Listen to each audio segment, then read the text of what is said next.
Welcome to episode 288 of Lucretius Today. This is a podcast dedicated to the poet Lucretius, who wrote On the Nature of Things, the most complete presentation of Epicurean philosophy left to us from the ancient world. Each week we walk you through the Epicurean texts and we discuss how Epicurean philosophy can apply to you today. If you find the Epicurean worldview attractive, we invite you to join us in the study of Epicurus at EpicureanFriends.com, where we discuss this and all of our podcast episodes. This week, we're continuing in our series covering Cicero's Tusculan Disputations from an Epicurean viewpoint. This series addresses many of the great questions of human life about death, pain, fear, joy, and virtue, with Cicero speaking for the majority of Greek and Roman philosophy, while Epicurus is held up as the main opponent. Today, we begin part 3, which addresses grief or pain of mind.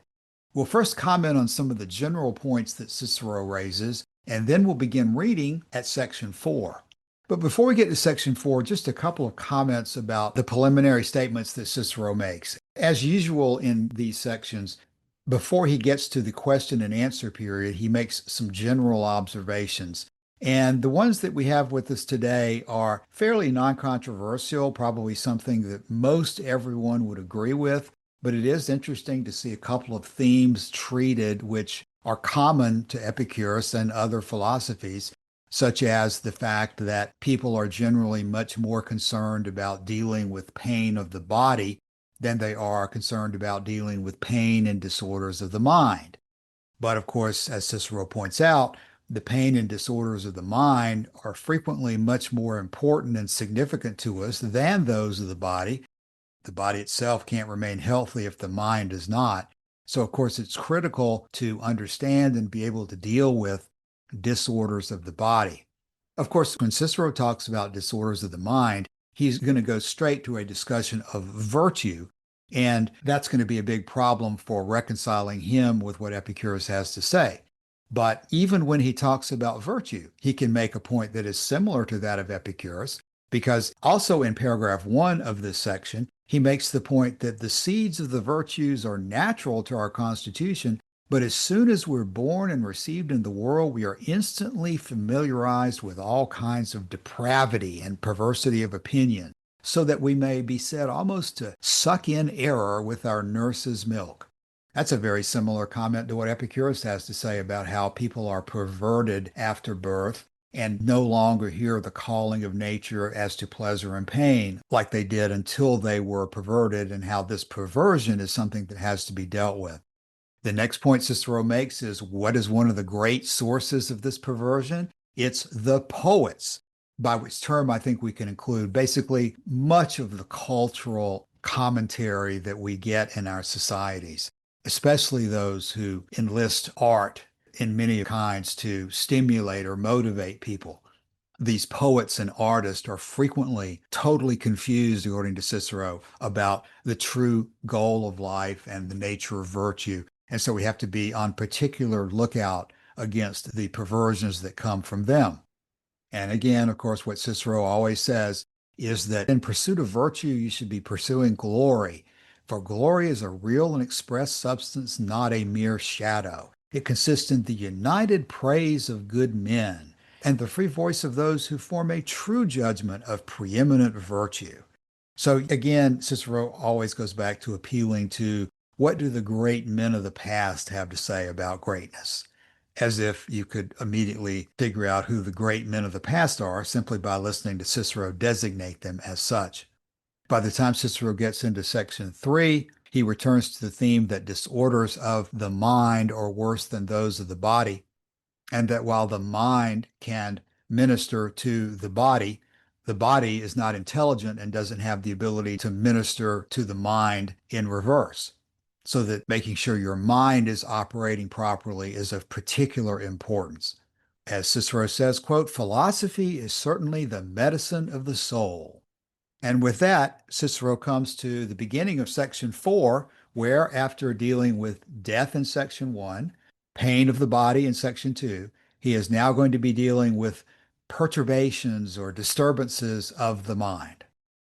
I see in the very last paragraph here in section 3, Cassius, he says this: "We came down into the academy when the day was already declining towards afternoon, and I asked one of those who were present to propose a subject for us to discourse on, and then the business was carried on in this manner." And then we're going to get into the dialogue part of this. The reference to the academy is interesting. He's not referring to the academy, right? Plato's academy on the Dromos, one of the roads going outside of Athens. He has devoted a portion of his land at his villa in Tusculum and turned that into his own little private academy. So I think that's interesting, and it just shows once again that his home port in philosophy is the academy of Plato and his successors. It is not Stoicism. I know we've been hammering this home a lot as we've gone through Cicero's works. This is just one more consideration in favor of that point of view. Yes, indeed. It seems like they're all, except for Epicurus, fighting over the legacy of Plato. And even though some of them follow him more closely than others, everybody seems to accept, as Cicero will mention here as he goes further, that Socrates and Plato are just the leading lights of Greek and Roman philosophy that everybody must look up to. So as we get into section 4, we're going to be coming back to a similar way of asking this question as we dealt with on death and as we dealt with on pain of the body. And that question is the wise man subject to grief or not? And it's going to be very important to understand why they put the question in that format. We'll discuss that after we read section 4. My opinion is that a wise man is subject to grief. What, and to the other perturbations of mind, as fears, lusts, and anger? For these are pretty much like what the Greeks call pathe, or feelings. I might call them diseases, and that would be a literal translation, but it is not agreeable to our way of speaking. For envy, delight, and pleasure are all called by the Greeks diseases, being affections of the mind not in subordination to reason. But we, I think, are right in calling the same motions of a disturbed soul perturbations, and in very seldom using the term diseases, though perhaps it appears otherwise to you. I am of your opinion. And do you think a wise man subject to these? Entirely, I think. Then that boasted wisdom is but of small account, if it differs so little from madness. What? Does every commotion of the mind seem to you to be a madness? Not to me only, but I apprehend, though I have often been surprised at it, that it appeared so to our ancestors many ages before Socrates, from whom is derived all that philosophy which relates to life and morals. How so? Because the name madness implies a sickness of the mind and disease, that is to say, an unsoundness and unhealthiness of mind, which they call madness. But the philosophers call all perturbations of the soul diseases, and their opinion is that no fool is ever free from these, but all that are diseased are unsound, and the minds of all fools are diseased. Therefore all fools are mad. For they held that soundness of the mind depends on a certain tranquillity and steadiness, and a mind which was destitute of these qualities they called insane, because soundness was inconsistent with a perturbed mind just as much as with a disordered body. Okay, thanks for reading that. This is a fairly interesting point that Cicero is getting at here, and it strikes me that there's a couple of different ways to deal with it. But of course, we often associate the word pathe with pathology, and I think can kind of appreciate where Cicero is coming from, that that sounds awfully like we're talking about a disease. What Cicero is saying here, however, is that it's better to look at this as, unfortunately, a word that we don't use very much in the English language, perturbation, disruption, or something that is an indication of a movement away from a norm without necessarily being a disease.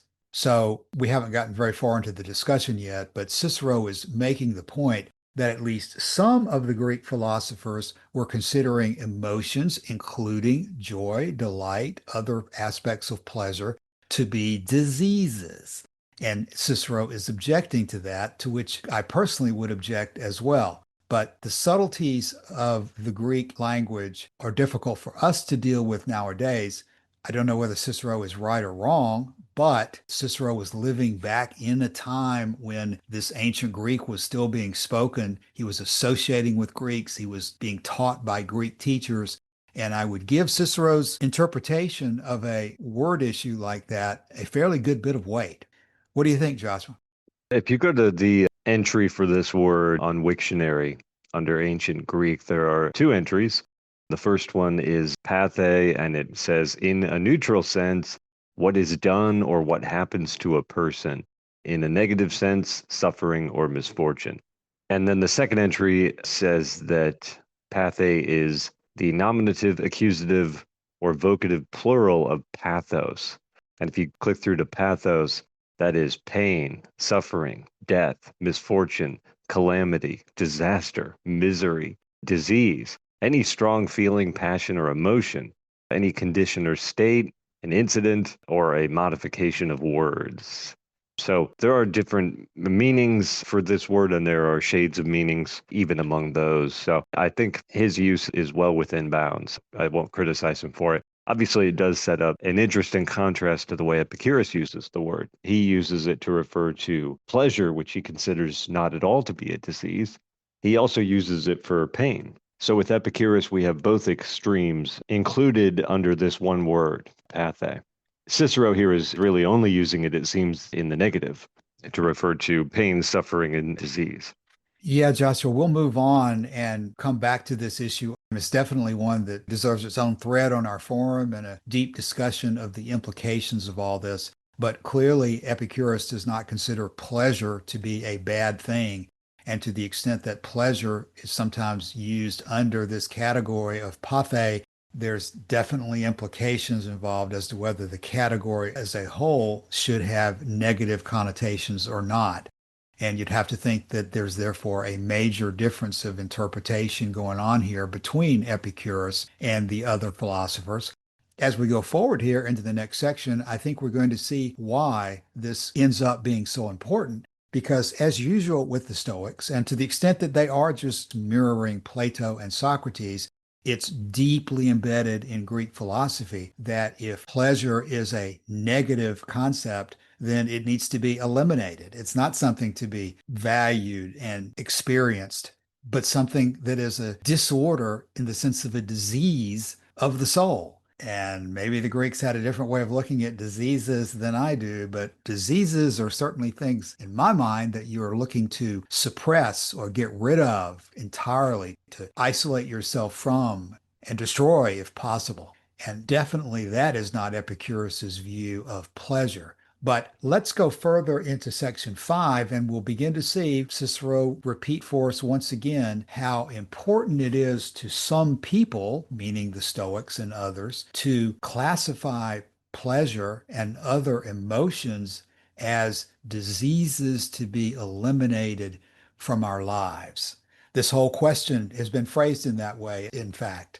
The student has asked it in terms of whether the wise man is subject to grief or not, whether the wise man will experience grief.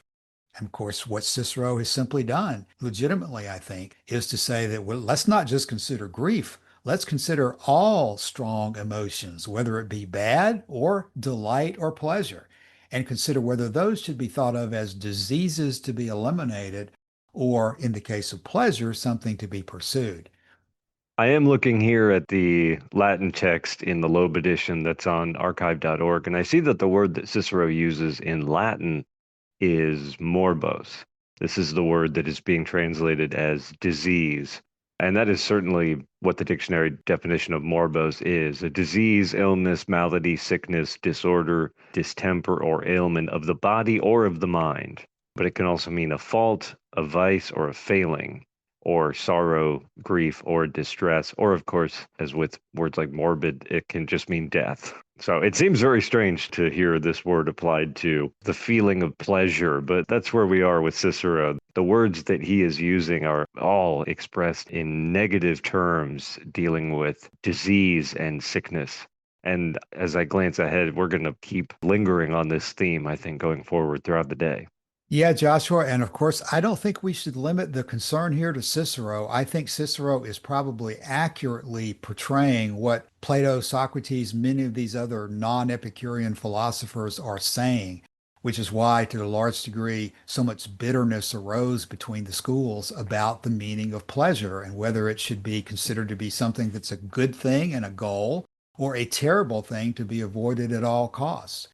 In the very last thing that you read, Joshua, Cicero concluded by saying basically that these philosophers that Cicero was citing held that soundness of mind depends upon tranquility and steadiness, and a mind which is destitute of these qualities they call insane, because soundness was inconsistent with a perturbed mind just as much as with a disordered body.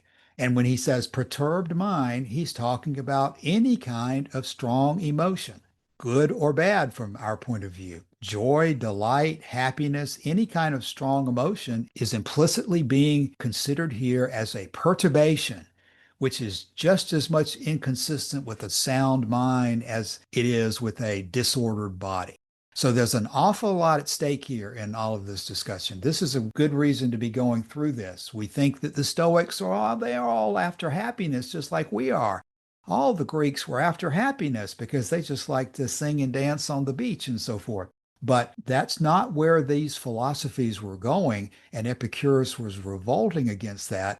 And as we go through these next sections, as you said, we'll see Cicero referring to the Stoics and hammering these points home, setting up the argument against Epicurus. So now, section 5. Nor were the philosophers less ingenious in calling the state of the soul devoid of the light of the mind a being out of one's mind, a being beside oneself, from whence we may understand that they who gave these names to things were of the same opinion with Socrates, that all silly people were unsound, which the Stoics have carefully preserved as being derived from him. For whatever mind is distempered, and as I just now said, the philosophers call all perturbed motions of the mind distempers, is no more sound than a body is when in a fit of sickness. Hence it is that wisdom is the soundness of the mind, folly a sort of unsoundness, which is insanity, or a being out of one's mind. And these are much better expressed by the Latin words than the Greeks, which you will find the case also in many other topics. But we will discuss that point elsewhere. Let us now attend to our present subject. The very meaning of the word describes the whole thing about which we are inquiring, both as to its substance and character. For we must necessarily understand by sound those whose minds are under no perturbation from any motion, as if it were a disease. They who are differently affected we must necessarily call unsound, so that nothing is better than what is usual in Latin to say that they who are run away with by their lust or anger have quitted the command over themselves. Though anger includes lust, for anger is defined to be the lust of revenge. They then, who are said not to be masters of themselves, are said to be so because they are not under the government of reason, to which is assigned by nature the power over the whole soul. Why the Greeks should call this mania, I do not easily apprehend, but we define it much better than they, for we distinguish this madness, or insania, which, being allied to folly, is more extensive, from what we call furor, or raving. The Greeks indeed would do so too, but they have no one word that will express it. What we call furor, they call melancholia, as if the reason were affected only by a black bile, and not disturbed as often by a violent rage, or fear, or grief. Thus we say Athamas, Alcmaeon, Ajax, and Orestes were raving, or furere in Latin, because a person affected in this manner was not allowed by the 12 tables to have the management of his own affairs. Therefore the words are not if he is mad in sanus, but if he begins to be raving, furiosus, for they looked upon madness to be an unsettled humor that proceeded from not being of sound mind. Yet such a person might perform his ordinary duties and discharge the usual and customary requirements of life. but they considered one that was raving as afflicted with a total blindness of the mind, which, notwithstanding it is allowed to be greater than madness, is nevertheless of such a nature that a wise man may be subject to raving, furor, but cannot possibly be afflicted by insanity, insania. But this is another question. Let us now return to our original subject. Okay, thanks, Joshua. Just as Cicero says, he's gone off on several tangents here in this paragraph, some of which are of interest. But the part that I think I would emphasize is that Cicero is stressing for us an important aspect of this whole issue of perturbations. And this kind of statement, this kind of paragraph is why I think there is so much emphasis in the world of philosophy on tranquility as being the goal of Epicurus as opposed to pleasure. Because every other philosopher, as Cicero is citing here, is using tranquility in the sense that you have no perturbations of your mind. You have nothing that will deviate you from just an absolutely calm, reasoned approach to everything. And while that may sometimes be appropriate, it is not always going to be appropriate in Epicurus's mind because joy, delight, other types of pleasures of motion, these guys are going to consider to be perturbations when Epicurus is going to consider them to be the key to life, the goal of life, the faculties that tell us what direction to go in life as opposed to what directions to avoid. So as to this, I would just emphasize that there's a really important issue here. Do we want to become the equivalent of a Mr. Spock, pure reason without any emotion whatsoever? Are we trying to eliminate emotion from our lives, as Cicero and the Stoics are claiming is the best path forward? Or, as Diogenes Laertius tells us about Epicurus, is the wise man going to feel his emotions more deeply than other men do? And that feeling of your emotions is not a hindrance to being wise. This is a huge divergence of opinion that's really important to understand.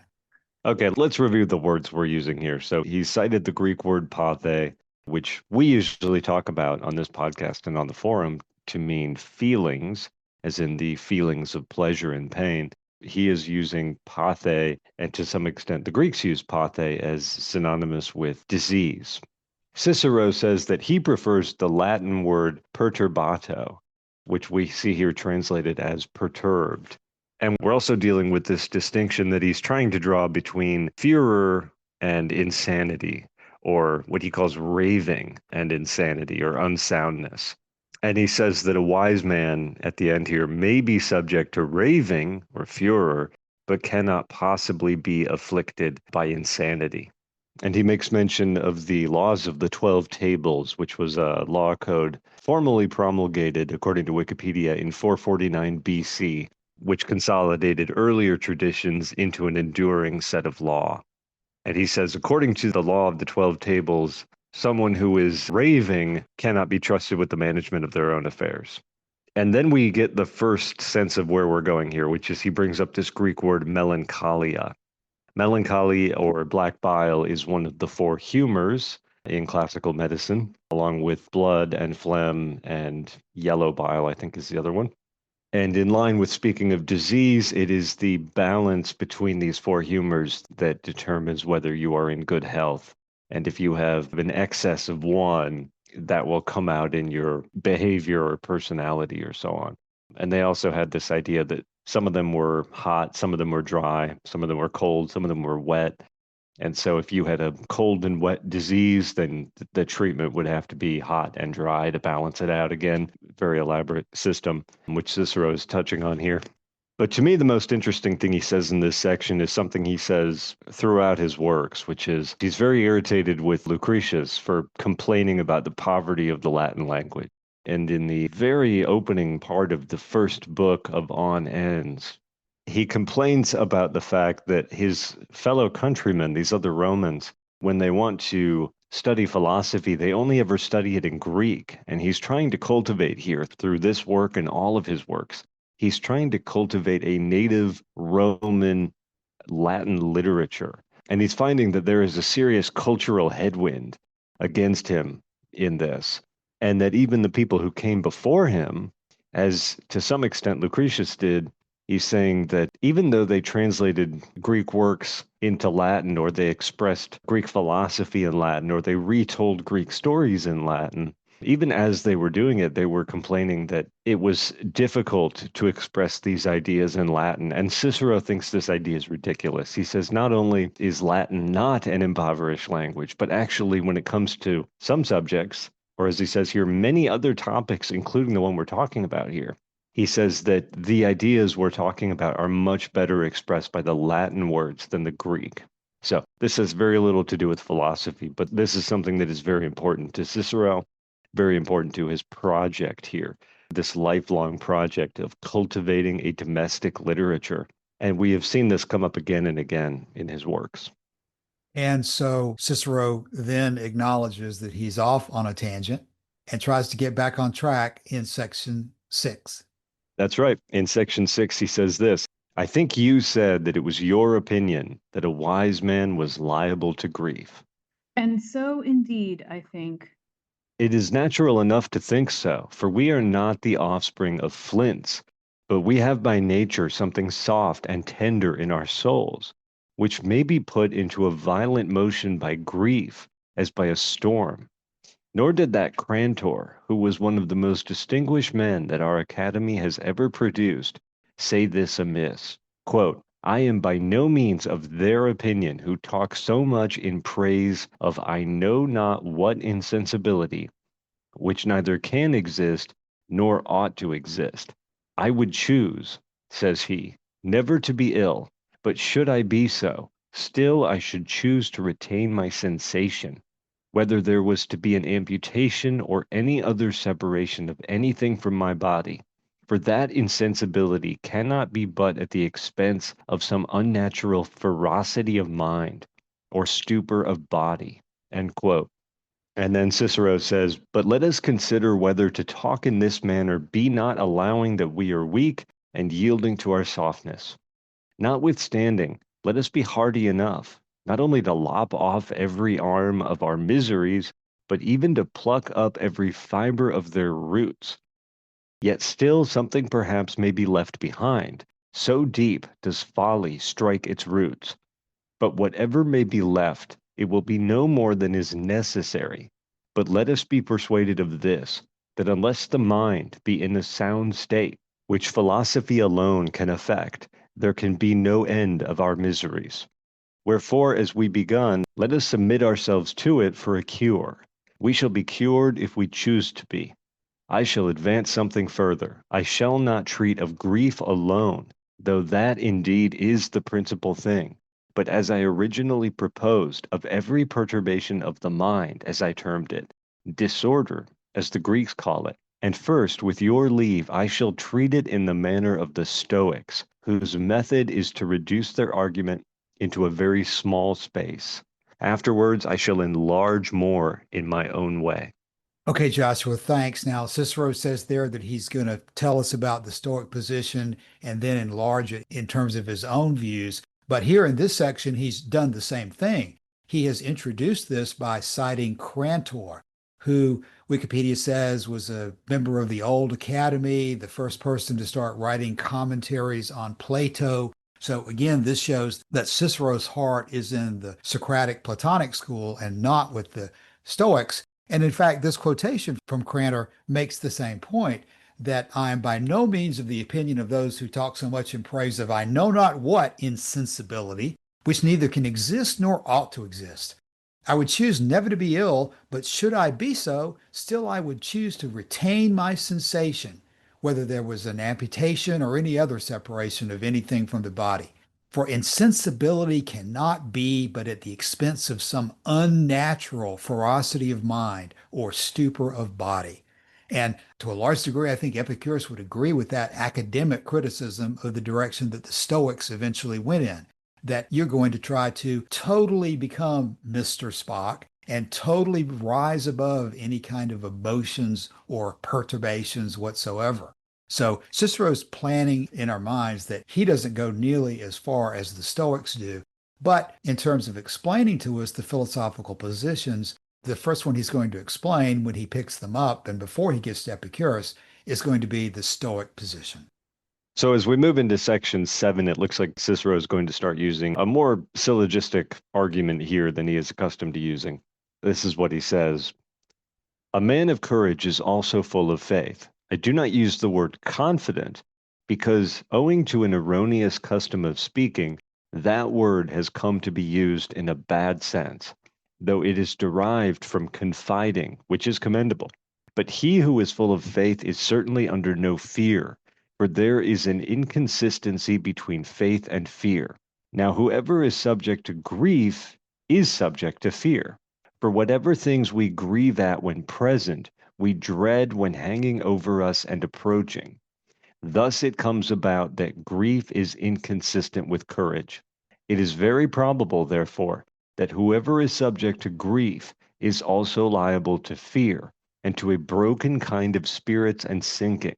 Now, whenever these befall a man, he is in a servile state, and must own that he is overpowered.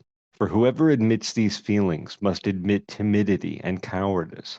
But these cannot enter into the mind of a man of courage. Neither therefore can grief.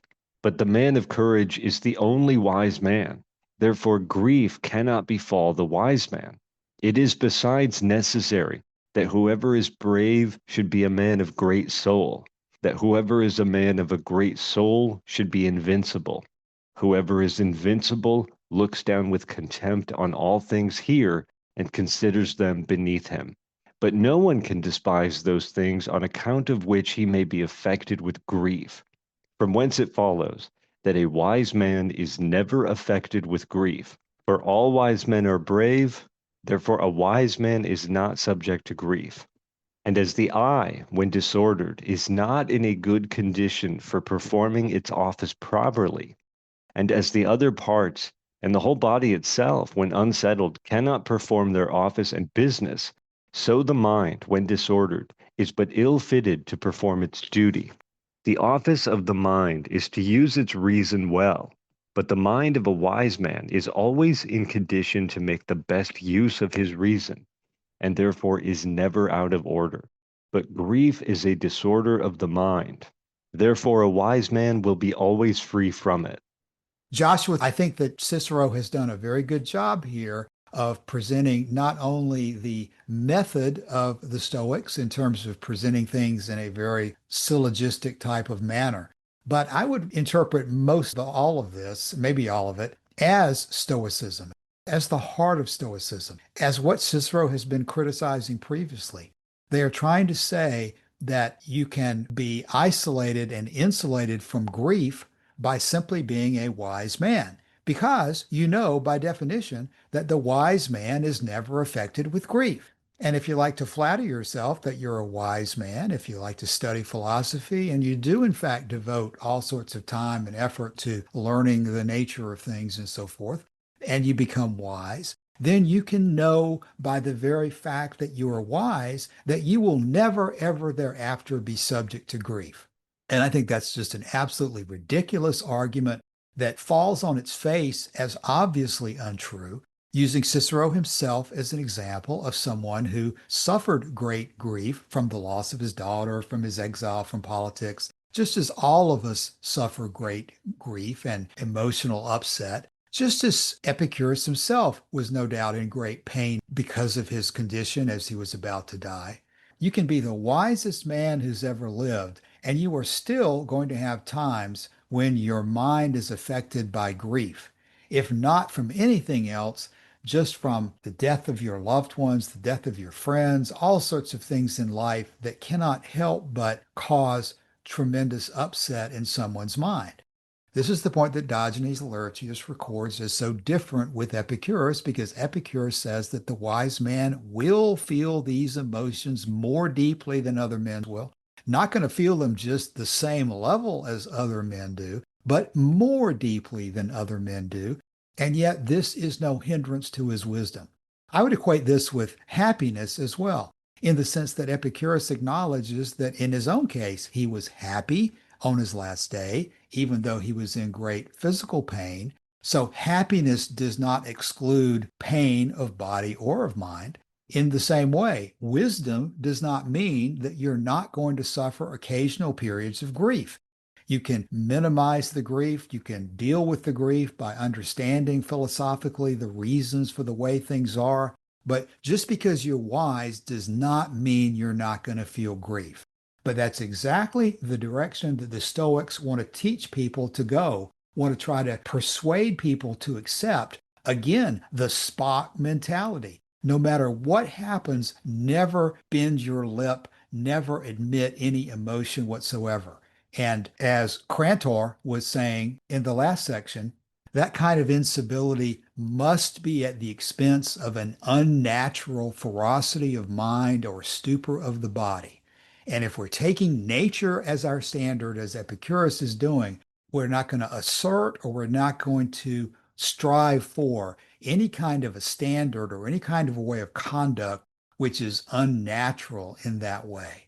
So again, in this section, Cicero hasn't stated his own position, but I interpret this as pure Stoicism, and I interpret this as pure bunk. Well, let's move forward into section 8 and see where he's going with all of this.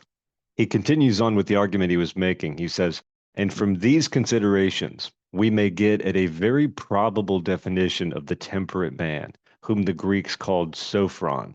And they called that virtue sophrosune, which I at one time called temperance, at another time moderation, and sometimes even modesty. But I do not know whether that virtue may be properly called frugality, which has a more confined meaning with the Greeks. For they call frugal men crassimus, which implies only that they are useful.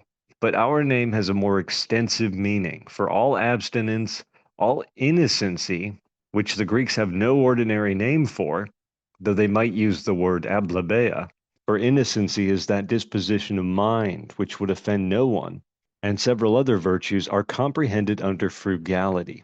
But if this quality were of less importance and confined in as small a compass as some imagine, the surname of Piso would not have been in so great esteem.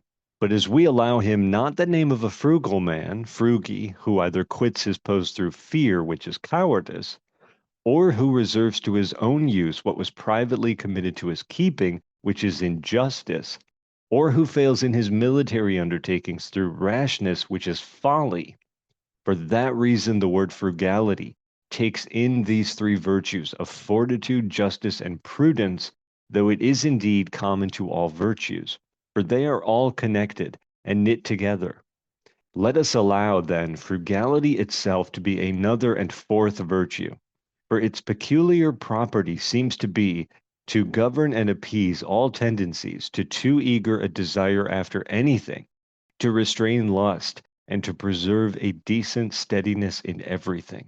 The vice in contrast to this is called prodigality, nequitia. Frugality, I imagine, is derived from the word fruge, the best thing which the earth produces. Nequitia is derived, though this is perhaps more strained, still let us try it.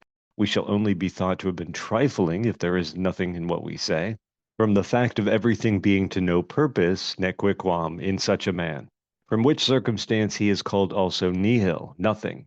Whoever is frugal then, or if it is more agreeable to you, whoever is moderate and temperate, such a one must of course be consistent. Whoever is consistent must be quiet. The quiet man must be free from all perturbation, therefore from grief likewise. And these are all the properties of a wise man. Therefore a wise man must be free from grief.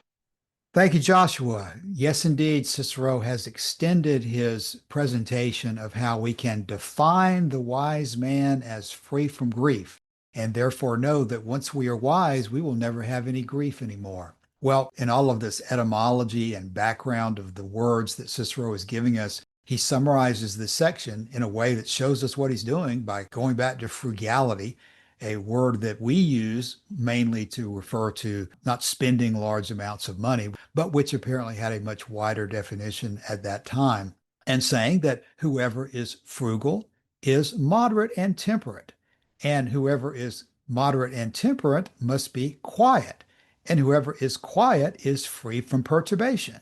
Therefore, he is free from grief. And these are the properties of a wise man. Therefore, a wise man must be free from grief. So you can just basically take a dictionary approach to living and decide that if you are wise, then you know that the wise man will never experience any grief. And of course, that kind of approach is just ridiculous, and a word play that has logical consistency within itself. This is the kind of things that Stoicism specializes in. You can define your terms in such a way that your philosophy seems to make perfect sense, but you have defined it every step along the way in a way that leaves out certain parts of reality. And by the end of your syllogism, you've got a conclusion that has no relationship to real life whatsoever. And yet that's where they are placing their confidence and faith, in this kind of defining things and understanding things through the meaning of words, rather than going back to pleasure, pain, the other natural faculties that nature gives to us. It's all wrapped up in this idea that reality can be controlled by your mind, and your mind can control reality by the use of words and understanding and definitions and logic that not everyone may be able to understand unless they can understand geometry, but is the one true path out of the cave and into the light of eternal wisdom, or the realm of ideal forms, as they might look at it. So this is what I see in this section. And our next section is going to be some references to some Latin poetry. And we're going to go forward and probably get to the point next week where we're talking about Epicurus again. But as I see it, these sections have reminded us of an extremely important point, that there's a major difference between Epicurus's approach and that of the other schools. Epicurus's approach is not based on logical definitions and word gaming. It's based on understanding, appreciating what Epicurus says are the facts of reality, which we gather from the faculties that nature gave to us, and not through the use of word games.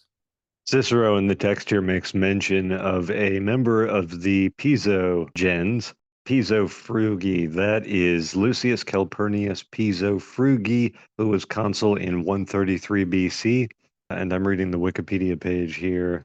It says the next generation of the Calpurnii Pisones had an impressive number of consuls, 4 in 16 years, as in addition to Piso's own consulship in 133, his cousins Lucius Caesoninus, Gnaeus and Quintus were also consuls, etc. And then it says this Piso had a homonymous son who was later praetor in 112 BC. The son's line eventually produced the Gaius Calpurnius Piso, who was the husband of Cicero's daughter Tullia. Not to be confused with Lucius Calpurnius Piso Caesoninus, who was consul at 58 BC, who was the father-in-law of Julius Caesar through his daughter Calpurnia. So the Pisos are a very important family in Roman politics at this time, and both Cicero and Julius Caesar have married or have relatives who have married into this family. And he uses this to make the point. He says, if the quality of frugality were of less importance and confined in as small a compass as some imagine, the surname of Piso would not have been in so great esteem. But as we allow him not the name of a frugal man, Frugi, who either quits his post through fear, which is cowardice, or who reserves to his own use what was privately committed to his keeping, which is injustice, or who fails in his military undertakings through rashness, which is folly, he says, for that reason, the word frugality takes in these 3 virtues of fortitude, justice, and prudence, which is certainly far more expansive, as you said, Cassius, a definition of frugality than the one that we use today. Yeah, Joshua, I think your example there is interesting too, because I think we can turn it around and use it ourselves. What Cicero is talking about is that the family name of Piso was highly respected. That doesn't mean that every single member of the Piso family had the same degree of ability on everything that they did. We all know in real life, a family can include all sorts of different types of people. That's the kind of thing you have to keep in mind when you're dealing with a word. The word piso is not the guarantee of anything. It is an indication, but not a guarantee. Just as in terms of wisdom and all of the other words that Cicero is talking about here today, there's no guarantee, I would say, that the wise man is never going to experience any grief of mind whatsoever. There are ups and downs in life. There are the pains that Epicurus had to suffer. There are all of the examples that Cicero has given to us of great men of the past that he cites who took comfort in their accomplishments even while they were potentially being tortured or potentially being killed in war and so forth. The idea that you can go, as the Stoics would do, and say that, well, if you're wise, you can be sure that you will never have any grief because the wise man is always free from grief. That's a ridiculous approach to the realities of life. And while the Stoics had not developed this in its extreme form while Epicurus was alive, the Stoics were picking up on germs of this kind of thing that existed in Plato and Socrates. The Stoics amplified it. There were academics who did not amplify it, apparently like Crantor here, as Cicero is referencing. But the schools went in different directions, and that has major implications from the way we should study them and appreciate the guidance and suggestions that they're giving. Okay, we've probably come to the end of our normal length episode today. Any final thoughts from anyone before we begin to close? Calasini? Yes, as the topic of grief and emotions came up, it then occurred to me that the way that Epicureans relate to their emotions would correlate with a modern idea of emotional intelligence, where all emotions are felt, nothing is considered wrong because the emotions are like on a control panel. When they light up, they're indicating something about some important information that needs to become aware. So with emotional intelligence, we observe the emotions, and then from there we decide how to move forward. So it is incorporating an essence of reason into the equation, but it's not trying to prove something the way Cicero sounds like this idea of the ideal wise man. Emotional intelligence is a natural way of being. Good comments, Calasini. Thank you very much. Joshua? Well, we have had a very terminology heavy discussion today. I hope we're going to get out of the weeds of Greek versus Latin terminology and get into something that we can talk about at length. I should mention the reason I brought up that bit about the Piso family, for anyone who doesn't know. Lucius Calpurnius Piso, who was the father-in-law of Julius Caesar, is considered by modern classicists and historians and archaeologists to have been the best candidate for the owner of the Villa of the Papyri, which housed the Herculaneum scrolls, this philosophical library composed primarily of the works of Philodemus. It was in the house owned by a member of the Piso family. That's why I brought that up. And something else I mentioned was Cicero's broader cultural desire to have more works written in Latin and to develop a native Latin literature. In the first book of On Ends, which we went through a few years back in a podcast series, the first two books we went through, Cicero has this to say. He says, "A more difficult task, therefore, is to deal with the objection of those who profess a contempt for Latin writings as such. What astonishes me first of all about them is this. Why should they dislike their native language for serious and important subjects, when they are quite willing to read Latin plays translated word for word from the Greek? Who has such a hatred, one might almost say, for the very name of Roman as to despise and reject the Medea of Ennius or the Antiope of Pacuvius, and give as his reason that though he enjoys the corresponding plays of Euripides, he cannot endure books written in Latin?" And Cicero concludes this section, which does go on a bit longer. He concludes by saying this: "To my mind, no one can be styled a well-read man who does not know our native literature." So this is certainly a hobby horse of Cicero's, to cultivate a Latin literature and to convince people that it's worth reading, to convince his fellow countrymen that you don't have to go to the Greeks to find something worth your time. You can find that right here in Rome. And you can find it, in some cases, better than what you can find in Greece. That is, many people would consider that to be an eccentric opinion nowadays, since Greek literature is so highly prized. But Cicero was intent on developing a native Latin literature that could compete with the Greeks in every way. And it's interesting to see it come up here. It's come up, I think, in just about every text we've gone through so far, his desire to cultivate Latin literature.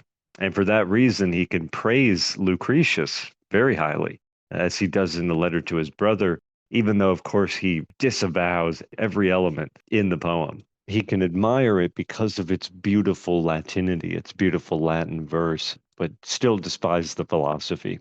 You're right, Joshua. As important as it is for us to understand the details of these words, the topic is dealing with grief. And are we going to deal with grief in our lives by going to the dictionary and examining the etymology of words and thinking about how they logically fit together? That seems to be the direction that the Stoics would like us to go, but it's not the direction that Epicurus advocates. We're going to come back next week and take this argument further, and I believe we'll get next week into a specific discussion of the Epicurean alternative after Cicero drills into our minds even further the syllogistic way of dealing with grief. You can deal with grief and evaluate the choices of your life using syllogisms, or you can use the faculties that nature has given to you, as Epicurus points out. That's the theme we'll pursue further next week. Until then, we invite you to drop by and let us know if you have any questions about anything we've discussed in this or our other podcasts. Thank you for your time today. We'll be back again soon. See you then. Bye.